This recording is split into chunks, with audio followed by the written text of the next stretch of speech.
So much of the focus for the next week is going to be on the Super Bowl, and understandably so. But here at the end of the show, I wanted to take some time to make sure you've got your attention on a different bowl in a very different place. That would be the Senior Bowl, which is happening in Mobile, Alabama this weekend. Practices have already happened. They've already been underway. Ironically, that's the meat of it. The practices are where the NFL world goes, and not that many people stay for the game, but you can tune in, and I highly recommend that you do. If you want to know about the next wave of talent, maybe the next rookie superstar that we're talking about on this show, if you're unfamiliar with the type of talent that turns up, it's all the top seniors heading into the 2024 draft, and even this year, they've changed the rules a little bit to allow for a handful of underclassmen to go and compete.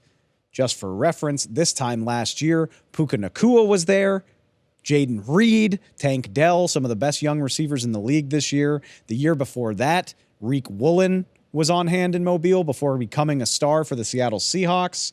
Nico Collins was at the Senior Bowl in 2021. How about Creed Humphrey and Trey Smith together before becoming the rock of the interior of the Chiefs' offensive line? Quarterbacks, Jalen Hurts has been there. Baker Mayfield was at the Senior Bowl, even going all the way back to Dak Prescott. The future of the league is in Mobile. It's not a stretch to say. So I think it's worth spending a few minutes on. If you're not familiar with this game, if you're not thinking draft yet, let's just go through some prospects that I think you're going to want to know based on what we're hearing down in Mobile. Like so many things with football, I think you got to start with the quarterback position, and the two to know in Mobile this year: Oregon quarterback Bo Nix, Washington quarterback Michael Penix Jr. Maybe you're familiar with them. Two Heisman contenders, two guys that had their teams in the mix for the college football playoff this year.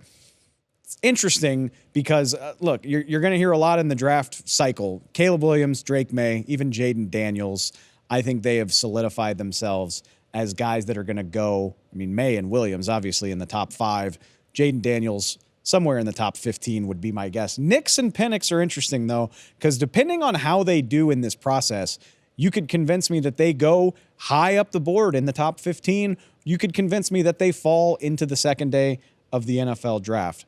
Looking at Nix for starters, if you're not familiar, this is a guy, he looks like he's meant to be a franchise quarterback. 6'2", rocket arm, very athletic, can move the ball.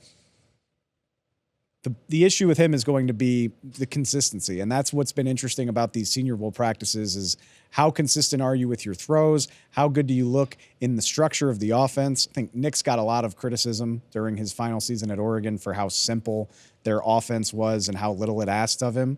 So what does that mean at the next level? How well does he process that? I can't wait to see him play on Saturday. The athleticism and the ability suggests he could go in the first round, and I wouldn't be surprised even with whatever other knocks you can find for him. I think the comp that I've heard that makes the most sense, Jalen Hurts. And not Jalen Hurts now, the second-team All-Pro, but Jalen Hurts coming into the league. I think Bo Nix is a guy that's still got a lot to learn about the finer points of playing the quarterback position, but the athleticism, the arm, give him a chance to do that. Talking about team fit, I'm looking at the Pittsburgh Steelers, especially with Arthur Smith there as a team that makes a lot of sense. It's a team that already has good weapons in place. Arthur Smith knows how to use play action. I think Bo Nix's athleticism would come in handy in that scheme.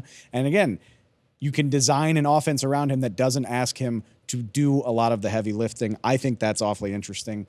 Penix, I think Michael Penix Jr. is a top 20 pick, if not for a very scary medical history. 2 ACL tears in college, 2 shoulder injuries as well. He'll turn 24 right around the draft, so age plus injury work against him.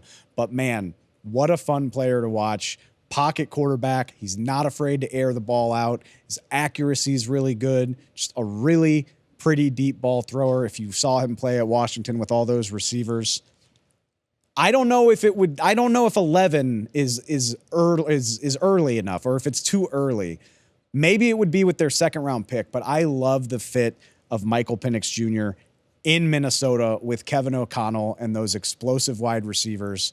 I do think Kirk Cousins is not a bad comp, in my opinion, in terms of passing ability, in terms of putting the ball out there for his receivers to go get. I think Kevin O'Connell could do a lot of fun work with him. Like I said, we'll see about 11 overall, but certainly a guy worth taking a look at